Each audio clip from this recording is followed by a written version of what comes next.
Bonjour à tous et à toutes. Aujourd'hui nous sommes lundi 20 avril 2020, 111e jour de l'année. Il reste 255 jours pour finir cette année. Et nous entrons dans la 17e semaine. Et le 20 avril nous fêtons Sainte Odette.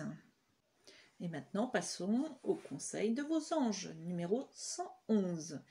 Donnez-nous une tape sur l'épaule. Tout le monde a besoin d'éloges et de félicitations.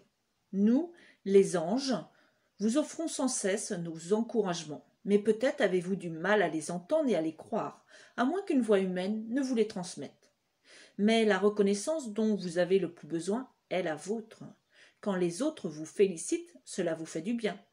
Et pourtant, vous l'acceptez difficilement.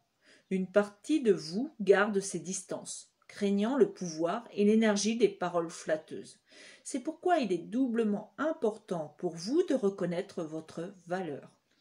Aujourd'hui, donnez-nous littéralement une tape sur l'épaule en disant « bravo » pour une chose que vous avez récemment accomplie. Cela peut être un détail anodin, mais souvenez-vous que toute grande réussite est le résultat de plusieurs actions minuscules.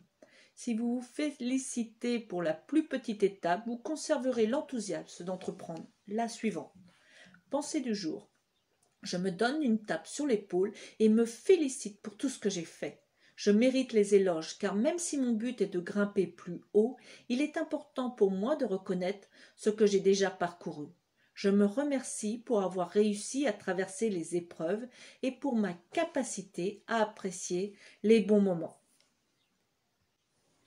Donc je reprends la lecture du livre de Louise Hay, Transformez votre vie, et je suis page 193.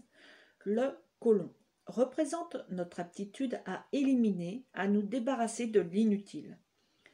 Le corps, qui participe au rythme et au flux parfait de l'univers, exige un équilibre entre l'assimilation et l'élimination.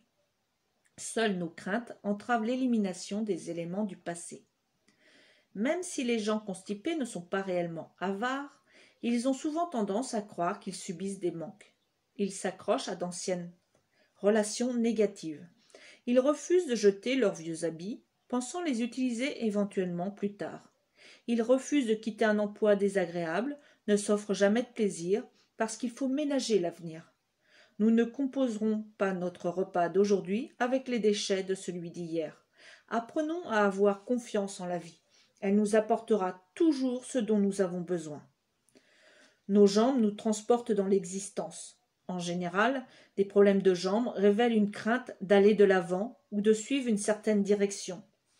Nous courons, nous traînons les pieds, nous marchons à pas feutrés, nos jambes sont cagneuses. Nos grosses cuisses aigries contiennent les rancœurs de notre enfance. Le refus d'air provoque souvent des problèmes mineurs aux jambes. Les varices apparaissent lorsque nous refusons de quitter un emploi ou un lieu que nous détestons. Les veines perdent ainsi leur pouvoir de transporter la joie. Marchez-vous dans la direction que vous souhaitez? Comme le cou, les genoux correspondent à la souplesse. Ils expriment la flexibilité, la fierté, l'ego et l'obstination. En avançant, nous craignons souvent de nous plier. Ainsi, nous nous raidissons et devenons inflexibles. Nos articulations durcissent. Nous désirons avancer sans changer nos habitudes. C'est pourquoi nos genoux requièrent un temps considérable pour guérir.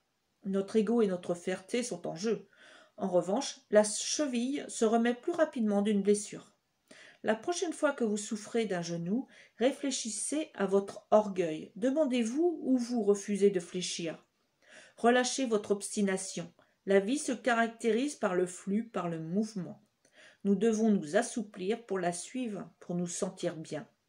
Un sol plie et se balance dans le vent. Il participe à la vie dans la grâce et la beauté.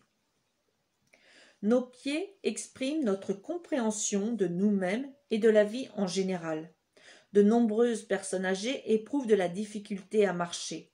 Leur compréhension est annihilée et elles pensent souvent ne plus avoir de but ni d'endroit où aller.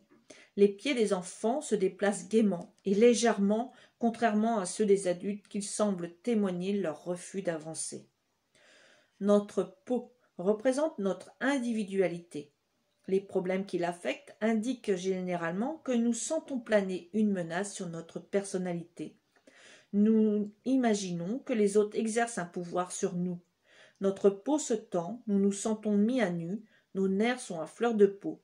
Un des moyens les plus efficaces de soigner les problèmes cutanés consiste à renforcer son mental en se disant « je m'approuve » plusieurs dizaines de fois par jour. Reprenez votre pouvoir. Fin de la lecture pour aujourd'hui. Prends bien soin de toi et de tes proches. Je te souhaite une magnifique, une merveilleuse journée et surtout dans la joie et la bonne humeur. Et je te dis à demain.